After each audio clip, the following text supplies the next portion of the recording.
Vocês se lembram dos trigêmeos de Hotborg? Bom, se vocês não lembram, eu vou deixar um card aqui com o vídeo onde eu falei sobre eles para vocês assistirem. Mas resumindo, para quem já viu e só precisa dar uma refrescada na memória, o rei Goidemar e a rainha Rhiannon da Teméria tiveram 2 filhos gêmeos, mas a Rhiannon acabou sendo capturada pela Falca e foi forçada a cuidar da filha da terrorista. As torturas de Falca deixaram Rhiannon louca, ela não sabia reconhecer os seus próprios filhos e mesmo depois de curada, ela não tinha lembrança do que aconteceu com ela quando ela estava em cativeiro. Então, sem escolhas, o rei Goidemar criou as 3 crianças como trigêmeos. Acontece que os magos descobriram que Adela era a filha de Falca, enquanto Amavet e Fiona eram os filhos legítimos de Goidemar. No entanto, muitos da corte da Teméria acreditavam erroneamente que Amavet era o filho de Falca porque ele tinha um comportamento bem destrutivo e irresponsável. Quando tinha apenas 12 anos de idade, Amavet já era um mulherengo, ele se relacionava com várias mulheres da corte do rei e também com as mais humildes das tavernas ou dos becos da cidade.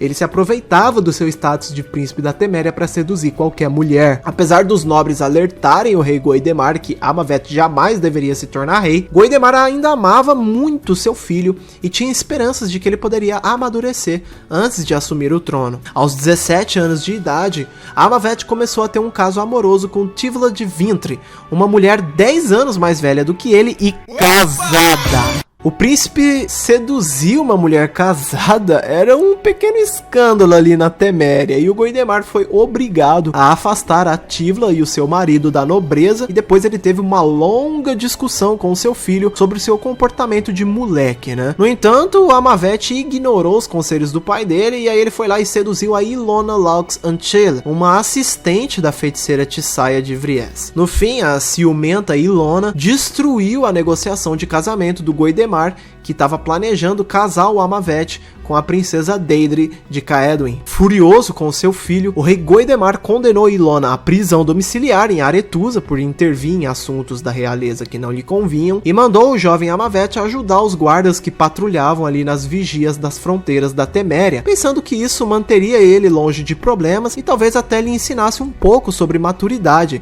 já que ele estaria vivendo entre militares, né? O comandante dessa vigia da fronteira era um general chamado de Roger Kamene. Ele era casado com uma bela mulher chamada de Anna Kamene e, como vocês devem imaginar, o Amavet seduziu a esposa do general. Quando Roger soube que a sua esposa estava traindo ele com o Amavet, ele contratou alguns bandidos e cercou o jovem príncipe enquanto ele estava caçando. Depois de espancar o Amavet, Roger cortou o bilau dele fora e o matou de uma forma brutal. Pelo crime de ter assassinado o príncipe, Roger foi preso e condenado à morte por Goidemar. A morte de Roger fez Anna Kamene perder a sua nobreza e se tornar uma mulher mais ou menos pobre. Acontece que antes de morrer, a Amavet engravidou a Anna Kamene e ela acabou gerando gêmeos, uma menina chamada de Muriel e um menino chamado de Crispin, o príncipe Amavet, que, só refrescando aqui pra vocês, é o neto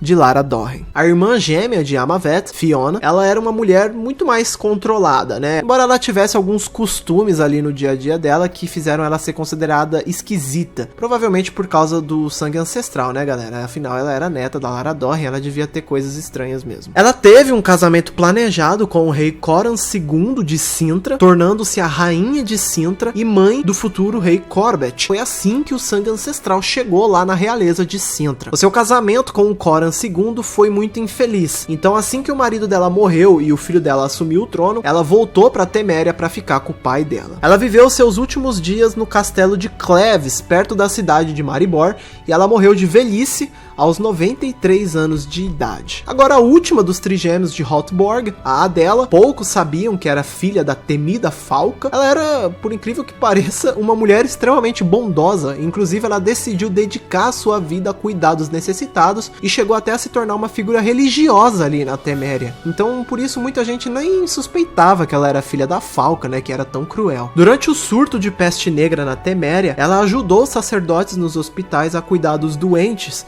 E aí ela acabou contraindo a doença por causa disso, porque ela se expôs demais tentando ajudar. Infelizmente, A Adela, ela morreu só com 17 anos e o corpo dela precisou ser queimado para ela não espalhar a peste negra para outras pessoas. Apesar desse final muito triste, o rei Goidemar ele construiu um monumento em homenagem à sua filha no local onde ela foi queimada. A dor de perder Amavet e Adela deixaram Rhiannon em uma depressão profunda e, de acordo com os livros de The Witcher, ela morreu de tristeza, deixando o Goidemar viúvo e sem esperanças de gerar um herdeiro para o seu trono. Pressionado pela nobreza, Goidemar se casou com a Eida de Cidaris, com quem ele teve um filho chamado Cedric, finalmente podendo continuar sua linhagem ali no trono. Apesar de continuar sua linhagem real com o Cedric, Goidemar sempre cuidou indiretamente dos seus netos bastardos, né, os filhos ilegítimos de Amavet, o Crispin e a Muriel. Quando Crispin desapareceu,